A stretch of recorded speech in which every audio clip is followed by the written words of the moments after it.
I wanted to start, I'll ask both of you, maybe Zachary, you start, and then Jacob.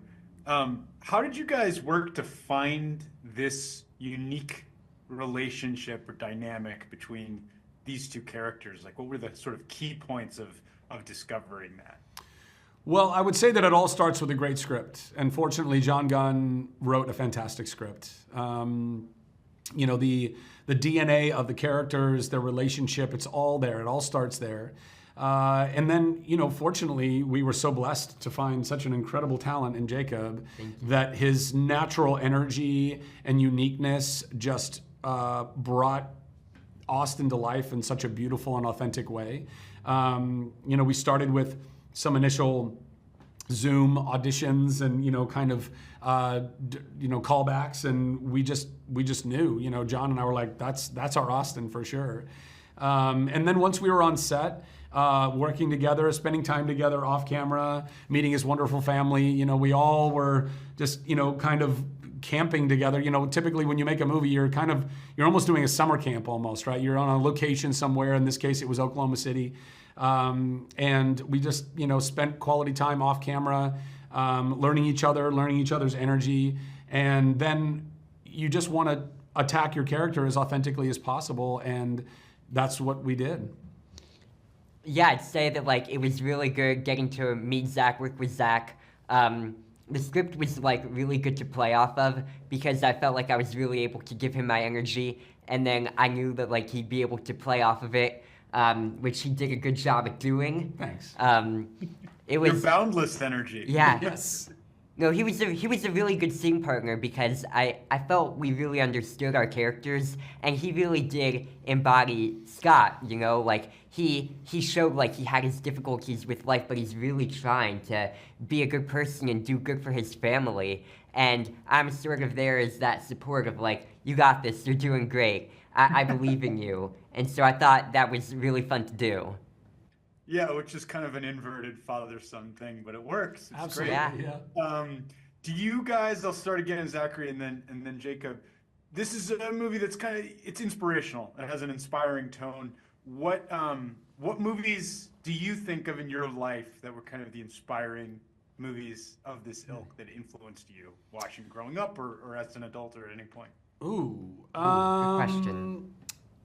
Yeah, I don't know. I mean, I would say that there's elements, and maybe it's specifically because of the neurodivergent aspect of it, but there's aspects of even Rain Man and Forrest Gump that kind of come to mind. You have these characters that, specifically in Forrest Gump, where to me that was one. It's still to this day one of my favorite films and one of the most impactful films I've ever seen.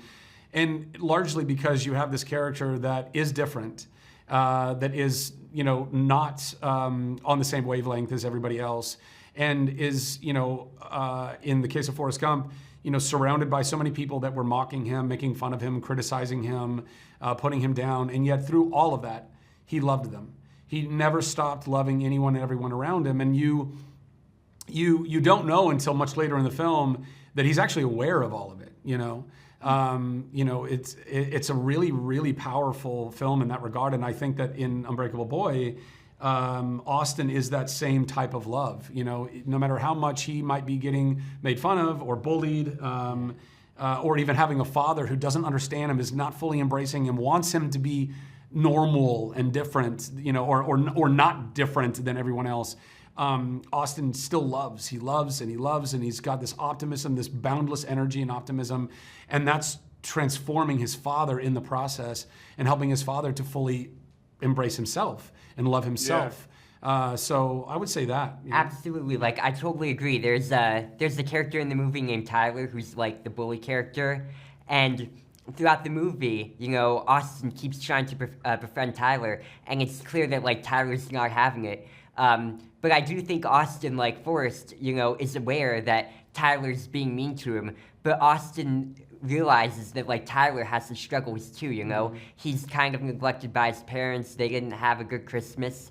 But so Austin knows he may be mean to me, but I still have to show him love because I want him to still be happy. And I think that's a beautiful thing. Yeah. He has a kind of selfless love about him. Yeah, definitely.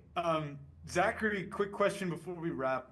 You worked on Hotel Tehran with Liam Neeson recently, and I'm curious, he's coming off Naked Gun. I'm wondering if he has the same steeliness, seriousness he always does, or if the two of you, both being guys who can be funny, so like found a way to lighten it up, or what that experience was like. Yeah, listen, man, Liam's an icon, man. He's a legend. It was so cool to get to work with him.